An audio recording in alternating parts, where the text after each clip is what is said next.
அனைவருக்கும் வணக்கம். என்னுடைய பெயர் நீலிமா. இந்த வீடியோ என் மகளான அபிஷா மற்றும் அவருடைய வாழ்க்கையை பற்றியது. திருமணமான 4 வருடங்களுக்குப் பிறகு நான் விதவையானேன். அந்த நேரத்தில் என் வயதோ 20 தான். ஏனென்றால் என் பெற்றோர் எனக்கு 16 வயதிலேயே திருமணம் செய்து வைத்தார்கள். சில நாட்களுக்குப் பிறகு என் பெற்றோர் எனக்கு 2வது முறையாக ஒரு நபருடன் திருமணம் செய்து வைத்தனர். அவருக்கு ஏற்கனவே ஒரு மகனும் இருந்தான்.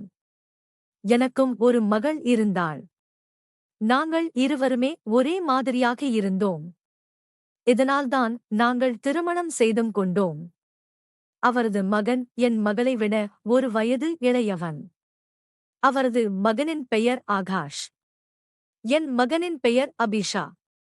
நாங்கள் ஒன்றாக வாழ ஆரம்பித்தோம். இப்படியே நாட்களும் கடந்துவிட்டது. விரைவில் அபிஷாவுக்கு 16 வயதும் ஆகாஷிற்கு 15 வயதும் ஆனது. ஆகாஷின் தந்தையும் இந்த உலகத்தை விட்டுச் சென்றார். அதாவது என்னுடைய 2வது கணவனும் என்னை விட்டு சென்றுவிட்டார். அவர் இறந்த பிறகு எங்கள் வீட்டின் மகிழ்ச்சி மறைந்து போனது போல் தோன்றியது. எங்களுக்கு சொந்தமாக வீடு இருந்ததால் வீட்டைப் பற்றி கவலைப்பட வேண்டியது இல்லை.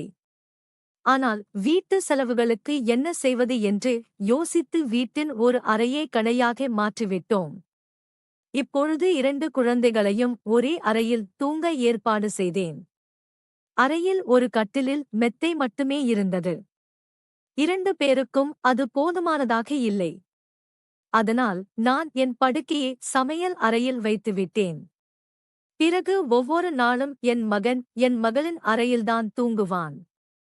பின்னர் ஒரு நாள் காலையில் நடந்தது என்னை ஆச்சரியப்படுத்தியது. ஆகாஷ் அதிகாலையிலிருந்து காலை உணவை சாப்பிட ஆரம்பித்தான். என்னுடைய மகளான அபிஷா இன்னும் தூங்கிக் கொண்டிருந்தாள். அவள் இவ்வளவு நேரம் தூங்கக்கூடிய ஆளில்லை. ஆனால் ஏன் இன்னைக்கு அவ இன்னும் தூங்குறா? அதிகாலையில் எழுந்திக்கிறது அவளுடைய பழக்கம். நான் அவளை அழைத்தேன். ஆனால் அவள் எழுந்திருக்கவில்லை. கொஞ்சம் பயந்துட்டு நான் அவ ரூமுக்கே போய் பார்த்தேன். அவ பெட்ல படுத்துட்டு இருந்தா. பக்கத்துல போய் பார்த்தேன். அவ சுயநல் இல்லாமல் மயக்கம் போட்டது போல கிடந்தாள். அவளுக்கு என்ன ஆச்சுன்னு எனக்கு ரொம்ப பயமா இருந்துச்சு. நான் உடனடியாக ஆகாஷிடம் அருகில் உள்ள மருத்துவரை வீட்டுக்கு அழைத்து வரச் சொன்னேன். மருத்துவரும் வீட்டுக்கு வந்ததும் உங்கள் மகள் மிகவும் பலவீனமாக இருப்பதால் அவள் மயக்கம் அடைந்து விட்டதாகும். அவளை எந்த கனமான வேலையும் செய்ய வைக்காதீர்கள். நன்றாக ஓய்வெடுக்கச் சொல்லுங்கள். நல்ல பழங்களை சாப்பிடக் கொடுங்கள் என்றும் மருத்துவர் கூறிவிட்டு சென்றார். அபிஷாவுக்கு சுயநினைவு திரும்பியதும் நான் அவளிடம் சென்று உனக்கு என்ன ஆச்சு என்று கேட்டேன். அவள் எனக்கு தலை சுற்றல் ஏற்பட ஆரம்பித்து மயக்கம் வந்துவிட்டதாக கூறினார். என் மகளை ஓய்வெடுக்கச் சொல்லிவிட்டு நான் அவளுக்கு காலை உணவு எடுக்க சமையலறைக்க சென்றேன். நான் காலை உணவை கொண்டு வந்து பார்த்தபோது அவள் அவளுடைய ரூமில் இல்லை. பெட்டில் பெட்ஷீட்டும் இல்லை. நான் வெளியே சென்று அவளை பார்த்தேன். அவள் உட்கார்ந்து பெட்ஷீட்டை துவைத்துக் கொண்டிருந்தார். நீ ஏன் இந்த பெட்ஷீட்டை துவைக்கிறாய் என்று கத்த ஆரம்பித்தேன். உன் உடல்நிலை சரியில்லை. டாக்டர் உன்னை ஓய்வெடுக்க சொன்னார். இங்கிருந்து எழுந்து உன் அறைக்கு சென்றுவிடு. காலை உணவை சாப்பிடு. ஏதாவது குடி, அப்போதுதான் நீ நன்றாக இருப்பாய் என்றும் நான் சொன்னேன். அவளோ இல்லை இல்லை, படுக்கையை பாதுகாக்க எனக்கு நிச்சயமாக இந்த பெட்ஷீட் தேவை என்றார். இந்த பெட்ஷீட்டை திடீரென துவைக்க வேண்டும் என்ற எண்ணம் ஏன் உனக்கு வந்தது என்றேன். நீ துவைக்கும் அளவுக்கு இவ்வளவு அழுக்க கூட இல்லையே. அதை விடு, இந்த பெட்ஷீட்டை நானே துவைக்கிறேன். இங்கிருந்து எழுந்திரு என்றேன். அவள் என் பேச்சை கேட்கவில்லை. அந்த பெட்ஷீட்டை துவைத்து முடித்து காய போல போனாள். அதற்குப் பிறகுதான் அவள் காலை உணவையே சாப்பிட்டாள். பின்னர் ஏதோ பயணத்தின் காரணமாக அவள் தூங்கிவிட்டாள். ஆகாஷ் வேலைக்கு சென்றிருந்தான். நான் அவனை 10ஆம் வகுப்பு வரை மட்டுமே படிக்க வைத்தேன். அவன் ஒரு துணிக்கடையில் வேலைக்கு செய்தான். அவன் மிகவும் கடினமான உழைப்பாளி. பெண்கள் பட்டம் பெற்றிருந்தால் நல்ல வேலை கிடைக்கும் என்பதால் நான் என் மகளை மட்டுமே மேற்கொண்டு படிக்க வைத்தேன். மறுநாள் மீண்டும் அபிஷா மயக்கமடைந்தாள். இந்த முறை அவள் முகத்தை பார்த்தபோது அவளுடைய உடம்பில் இரத்தம் முழுவதும் உறிஞ்சப்பட்டது போல் அவள் முற்றிலும் வெளியிறு போய் இருந்தாள். நான் அதிர்ச்சி அடைந்தேன். பிறகு நான் டாக்டரையும் அழைத்தேன். இப்போது அவள் முன்பு கூறிய அதையேதான் சொன்னார். நீங்கள் அவளுக்கு சாப்பிட என்ன கொடுத்தீர்கள் என்றும் கேட்டார். நான் அவளுக்கு பருப்பு மற்றும் காய்கறிகளை ஊட்டியதாகவும் சொன்னேன். நான் அவளை ஒரு நாள் முழுவதும் எந்த வேலையும் செய்ய வைக்கவில்லை என்றும் சொன்னேன். பிறகு மருத்துவர் அவள் எப்படி மீண்டும் இவ்வளவு பலவீனமானால் இதை நீங்கள் தீவிரமாக எடுத்துக் கொள்ள வேண்டும். இல்லையென்றால் உங்கள் மகளின் உயிருக்கு ஆபத்து ஏற்படலாம் என்றார். ஏனெனில் திடீரென இப்படி மயக்கமடைந்து பல நேரம் மயக்கத்தில் இருப்பது ஒரு சாதாரண விஷயம் அல்ல என்று கூறிய பிறகு அவர் வெளியேறினார். பிறகு அபிஷாவுக்கு சுயநினைவு வந்ததும் நான் அவளிடம் மீண்டும் எந்த வேலையும் செய்யாதே, நன்றாக ஓய்விடு என்று கூறி அவளுக்கு சாப்பாடு எடுத்துட்டு திரும்ப வந்து பார்த்தபோது அவள் ரூமில் இல்லை. நான் மீண்டும் பதட்டம் அடைந்தேன். நான் வெளியில் சென்று பார்த்தபோது அவள் மீண்டும் பெட்ஷீட்டை துவைத்துக் கொண்டிருந்தாள். இந்த முறை நான் அவளை தூரத்திலிருந்து பார்த்துக் கொண்டிருந்தேன். ஏனென்றால் அவள் என்ன செய்தாலும் அது சாதாரணமாகத்தான் இல்லை. அவள் மயக்கத்திலிருந்து எழுந்து பெட்ஷீட்டை துவைக்க தொடங்கியிருக்கிறாள். என்ன நடக்கிறது? அவள் ஏன் இதையெல்லாம் செய்கிறாள்? என் மகளும் மகனும் ஒரே அறையில் தூங்க ஆரம்பத்திலிருந்துதான் அவள் இப்படி செய்து மயக்கம் அடைந்து வருகிறாள். ஆகாஷ் அவளுக்கு ஒரு வளர்ப்பு சகோதரன். ஆனால் இருவரும் சிறுவயதிலிருந்தே ஒன்றாக வளர்ந்தார்கள். பிறகு என்ன நடந்தது? என் மகளின் உடல்நிலை ஏன் நாளுக்கு நாள் மோசமடைந்து வருகிறது என்று யோசித்துக் கொண்டே இருந்தேன். ஒரு பெண் குழந்தையை பெற்று வளர்ப்பது என்பது ஒரு சாதாரண விஷயம் அல்ல. மறுநாளும் அவள் பெட்ஷீட்டை துவைத்து காய போட்டாள். அவள் சுற்றி பார்த்துக் கொண்டிருந்தாள். நான் அவளை பார்க்காதது போல சமையலறை ஜன்னலில் இருந்து பார்த்துக் கொண்டிருந்தேன். ஆனால் அவள் எதுவும் நடக்காதது போல மீண்டும் வந்து படுக்கையில் படுத்தாள். நான் அவளுக்கு காலை உணவு சாப்பிட வைத்து மருந்தும் கொடுத்தேன். எனக்கு அங்கு என்ன தடயமும் தென்படவில்லை. எங்கள் கடைக்கு பெரிய வாடிக்கையாளர்கள் யாரும் வருவது இல்லை. சாக்லேட் மற்றும் பொரி வாங்க குழந்தைகள் மட்டுமே வருவார்கள். அதனால் வருமானம் மிகவும் குறைவாகவே இருந்தது. ஆனால் என் குழந்தைகிட்ட இதை பத்தி நான் சொன்னதே இல்லை. ஆகாஷிடம் நான் எதுவும் சொன்னதில்லை. ஏன்னா அவன் ஏற்கனவே வேலை செஞ்சுகிட்டு இருந்தான். இப்போது நான் இதை சொல்லி இருந்தால் அவன் இன்னும் கவலைப்பட்டிருப்பான். டாக்டர் வேற மகளுக்கு நல்ல ஊட்டச்சத்து உள்ள சாப்பாட கொடுக்க சொல்லி இருந்தாரு. ஆனா வீட்டில பருப்பு சாதத்துக்கு கூட போதுமான பணம் இல்லை. வீட்டை நடத்துவது மிகவும் கடினமாக வந்தது. நான் ரொம்ப கவலையாக இருந்தேன். ஆனால் ஒரு நாள் மிகவும் விசித்திரமான ஒன்று நடந்தது.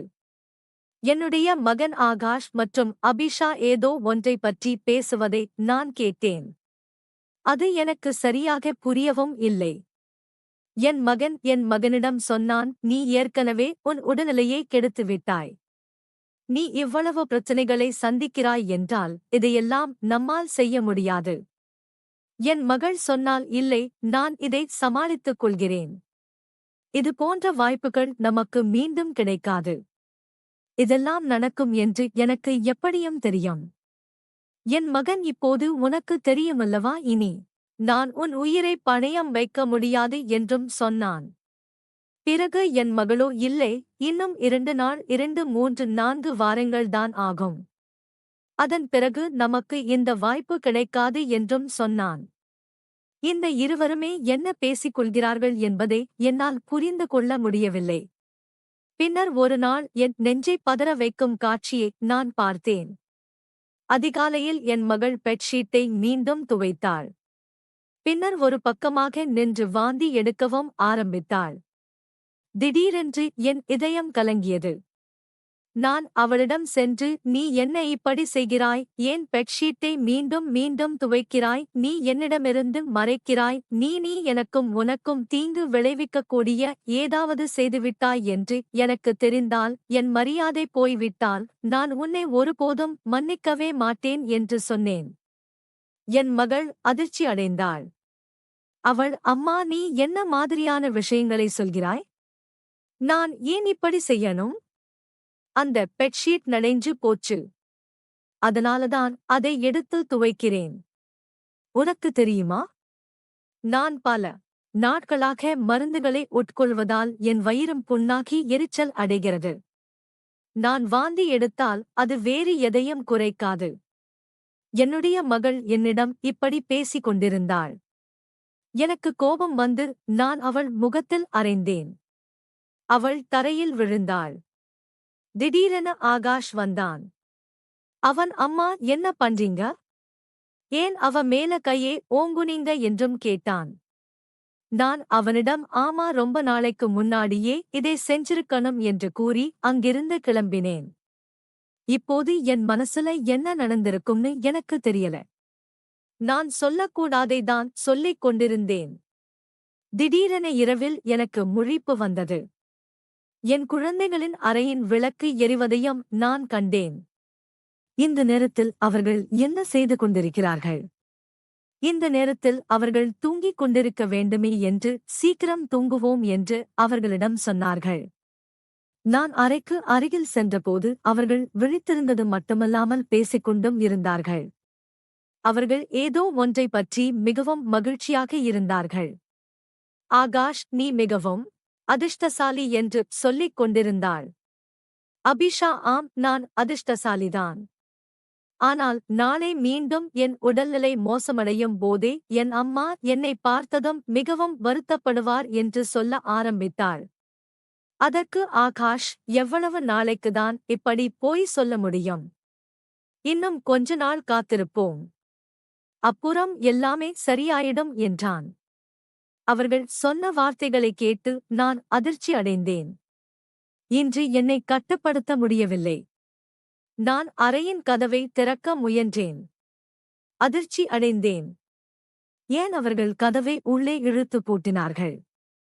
கதவை உள்ளே இழுத்து பூட்டியதற்கான காரணம் என்ன? நான் கதவை திரும்ப தட்ட ஆரம்பித்தேன். ஆனால் இப்படி தட்டினாலும் அவர்கள் கதவை திறக்கவில்லை. சிறு நேரத்துக்குப் பிறகு கதவை திறந்தார்கள். நான் அறையில் பார்த்தபோது அவர்களைத் தவிர வேறு யாருமே அந்த அறையிலும் இல்லை. இருவரும் தூக்கத்திலிருந்து எழுந்தது போல முக பாவனையுடன் அமர்ந்திருந்தனர். ஏன் இவ்வளவு தாமதமாக கதவை திறக்கிறீங்கன்னு நான் கேட்டேன். அதற்கு அவர்களோ, நாங்கள் தூங்கிக்கிட்டு இருந்தோம்னு சொன்னாங்க. போய் சொல்லாதீங்க, நீங்க முழிச்சு இருந்தது பேசிக்கிட்டு இருந்தீங்கன்னு நான் சொன்னேன். நாங்க ஏன் இந்த நேரத்துல முழிச்சுக்கிட்டு இருக்கணும்னு சொன்னாங்க. அவங்க 2 பேரோட செயல்களும் எனக்கு புரியல. எனக்கு பேச வார்த்தைகளும் இல்லை. அவர்கள் சொன்ன வார்த்தைகளை என்னால் புரிந்து கொள்ளவும் முடியவில்லை. ஏனென்றால் அவர்கள் இருவருமே இப்போதுதான் தூக்கத்திலிருந்து எழுந்தது போல அப்படியே அமர்ந்திருந்தார்கள். அதன் பிறகு நான் அவர்களிடம் எதுவும் சொல்லாமல் அங்கிருந்து சென்றுவிட்டேன். ஆனால் நிச்சயமாக ஏதோ ஒரு தவறு நடந்திருக்கிறது என்று நான் நினைத்தேன். ஒரு நாள் என்னுடைய மகளின் கைகளில் காயங்களும் இருந்தது. இதை பார்த்து நான் அவளிடம் கேட்டேன். அவளோ ஒரு சின்ன காயம் இருப்பதாக சொன்னாள்.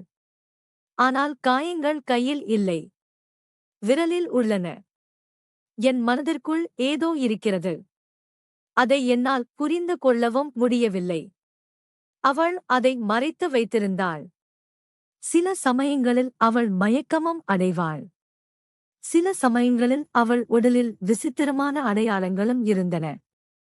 சில சமயங்களில் அவள் பெட்ஷீட்டை துவக்க எழுந்தாள். அவள் என்னை அவளுடைய அறைக்குள் செல்லவும் விடமாட்டாள். என்னுடைய மனம் வேறு திசையில் சென்று கொண்டிருந்தது. நான் அப்படி நினைக்க விரும்பவில்லை. நான் ஏன் பச்சையும் பஞ்சையும் நெருப்பையும் ஒன்றாக வைத்திருந்தேன்? நான் இதை செய்திருக்கவே கூடாது. இது என்னுடைய தவறு. இப்போது என்ன செய்ய வேண்டும் என்று நான் யோசித்தேன். ஒரு சிறுவனும் ஒரு பெண்ணும் ஒரே அறையில் ஒன்றாக தூங்கிவிடக்கூடாது. ஆகாஷ் அபிஷாவின் வளர்ப்பு சகோதரன். நான் குழந்தைகளை கவனிக்காத போது பிரச்சனைகள் எழும். நல்லது கெட்டது எது என்பதை நாம் கவனித்துக் கொள்ள வேண்டும். குழந்தைகள் அப்பாவிகள். தங்களுடைய அப்பாவித்தனத்தினால் பல தவறுகளை செய்கிறார்கள். என் மனதில் பல எண்ணங்கள் வந்து கொண்டிருந்ததால் இந்த எண்ணங்கள் அனைத்துமே உண்மையாக மாறினால் தவறு என்னுடையதாகிவிடும். நான் என் மகனையும் மகளையும் கண்காணித்தும் வந்தேன். ஒரு நாள் என் மகன் என் மகளுக்கு ஏதோ கொடுத்துக் கொண்டிருந்தான். நான் அவர்கள் பேசுவதை ரகசியமாக கேட்க ஆரம்பித்தேன். இது உன் மருந்து என்று அவன் சொன்னான். இந்த பிரச்சனைக்கு இந்த மருந்தை நீ சாப்பிட்டால் எல்லாமே சரியாகிவிடும். அவன் அந்த மாத்திரைகளை என் மகளுக்கு ரகசியமாக கொடுத்தான். எனக்கு கவலையாக இருந்தது. அவன் அவளுக்கு என்ன மாதிரியான மாத்திரைகளை கொடுக்கிறான் என்று. அவங்க 2 பேருமே தீர்க்க நினைக்கும் பிரச்சனைதான் என்ன?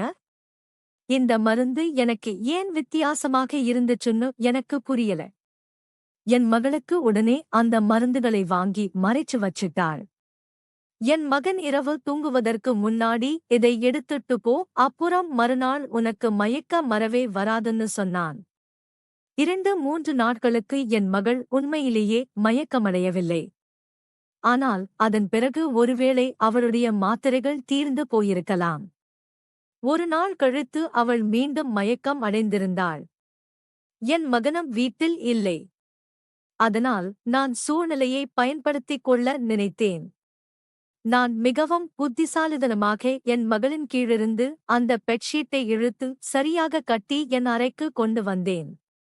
நான் அதை திறந்து அதில் என்ன இருக்கிறது என்று பார்த்தேன். முதலில் எனக்கு எதுவுமே தெரியவில்லை. ஆனால் நான் கவனமாக பார்த்தபோது பெட்ஷீட்டில் வெள்ளை முடிகள் இருப்பதையும் முழு பெட்ஷீட்டும் முடியால் கனமாக இருப்பதையும் பார்த்து நான் திகைத்து போனேன். இவை என்ன மாதிரியான முடிகள் என்று எனக்கு புரியவில்லை. ஏனென்றால் இந்த முடிகள் முற்றிலும் வெண்மையாகவும் சிறிதாகவும் இருந்தன. நான் அதிர்ச்சி அடைந்தேன். என் மகள் மற்றும் அவளுடைய செயல்பாடுகளை நான் கண்காணித்துக் கொண்டிருந்தேன். அதனால் நான் என் மனதில் ஏதோ யோசித்துக் கொண்டிருந்தேன்.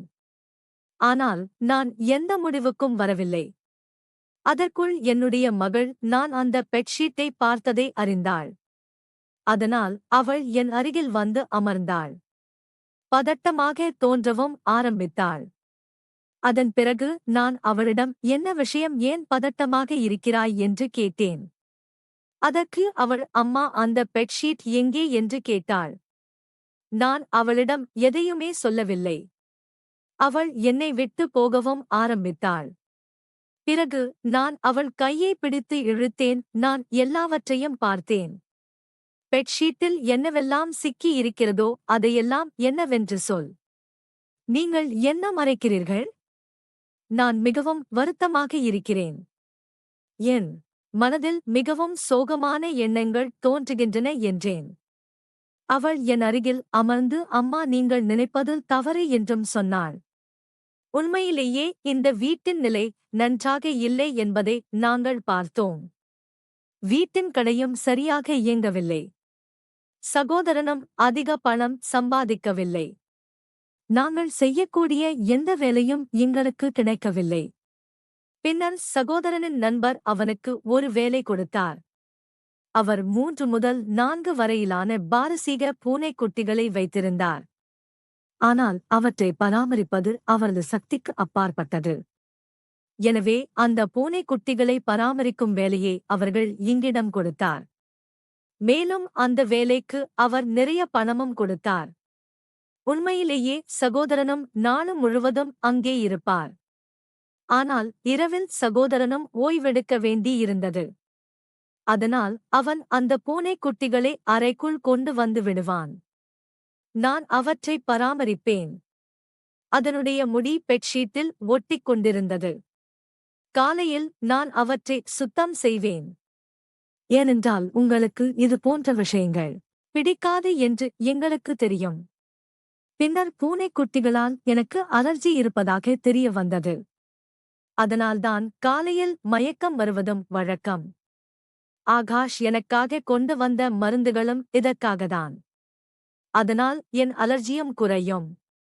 அம்மா, ஆகாஷின் அந்த நண்பர் மிகவும் பணக்காரர். அவர் இந்த வேலைக்கு எங்களுக்கு நிறைய பணமும் கொடுத்தார். அவர் எங்களுக்கு ஒரு நாளைக்கு 1000 ரூபாய் கொடுத்தும் வந்தார். இன்று நம் வீட்டில் அந்த பூனைக்குட்டிகளின் கடைசி நாள். ஏனென்றால் இப்போது அவர் அவற்றுடன் வேறு ஊருக்கு சென்று விடுவார். நாங்கள் நிறைய பணம் சம்பாதித்து விட்டோம். வீட்டை வெள்ளையடித்து வீட்டுக்கு தேவையான உணவுப் பொருட்களையும் கொண்டு வர முடியும். உங்களுக்கு செல்ல பிராணிகள் பிடிக்காதுன்னு எங்களுக்கு தெரியும். அதனாலதான் இதை பத்தி நாங்க எதுவுமே உங்ககிட்ட சொல்லல. ஆனா என் சகோதரனை பத்தி நீங்க என்ன தப்பா நினைச்சீங்கன்னு யோசிச்சு பாருங்க. நீங்க எங்களை ரொம்ப சந்தேகப்பட்டுட்டீங்க. என் சகோதரனை பத்தி நீங்க சொன்ன விஷயங்கள் என் இதயத்தில அம்பை போல தாக்கும். அவன் என் வளர்ப்பு சகோதரன், எனக்கு தெரியும். ஆனால் அவன் என் சொந்த சகோதரனை விடவும் சிறந்தவன். அவன் எப்போதுமே நம் குடும்பத்தைப் பற்றி மட்டுமே யோசித்து வருவான். அவனுக்கு நம்மை விட மிகவும் பணக்காரர்களான சொந்த உறவினர்கள் உள்ளனர். அவன் அவர்களுடன் சென்று வாழலாம். ஆனால் அவன் இன்னும் நம்முடன் தான் இருக்கிறான். ஏனென்றால் அவன் ஒருபோதும் நம்மை தனியாக விட்டுவிட விரும்பவில்லை. அவன் எப்போதுமே என்னை அவளுடைய சகோதரியாகவே கருதுகிறான். அவன் என்னிடம் எந்த தவறும் செய்யவில்லை. அவன் நமக்காக நிறைய செய்கிறான். அவன் நாள் முழுவதும் வேலை செய்வான். அதனால்தான் அவன் இரவு அவனுக்கு உதவி செய்வேன். இதையெல்லாம் அவன் இரவிலும் செய்வான் என்று கூறுவான். அவன் நாள் முழுவதும் கடினமாக உழைத்துக் கொண்டிருந்ததால் நான் அவனை இரவில் ஓய்வெடுக்கச் சொன்னேன். பூனைக்குட்டிகளை நான் கவனித்துக் கொள்வேன் என்று அபிஷா கூறுவதைக் கேட்டு எனக்கு மிகவும் வருத்தமாக இருந்தது. என் மீதே எனக்கு மிகவும் கோபமும் ஏற்பட்டது. என் குழந்தைகளின் வளர்ப்பு பற்றி நான் என்னென்ன தவறான எண்ணங்களை நினைத்துக் கொண்டிருந்தேனோ, என் குழந்தைகள் அதைவிட பல மடங்கு சிறந்தவர்கள். இதை நான் யோசித்திருக்க கூட கூடாது. இதை நாங்கள் ஆகாஷிடம் சொல்லவில்லை. அபிஷாவும் எனக்கு முழு விஷயமும் தெரியும் என்று அவனிடமும் எதையும் சொல்லவில்லை. இப்போது எங்கள் வீட்டின் நிலைமையும் சரி செய்யப்பட்டது. மெதுவாக நாங்கள் மிகவும் கடினமாக உழைத்தோம். என் மகளும் வீட்டின் அருகில் உள்ள குழந்தைகளுக்கு டியூஷன் சொல்லிக் கொடுக்கவும் ஆரம்பித்தாள். எங்கள் நிலைமை முன்பை விட தற்போது சிறப்பாக மாறத் தொடங்கியது. படிப்படியாக அது மிகவும் சிறப்பாகி எங்கள் வீட்டில் எந்த பற்றாக்குறையும் இல்லை.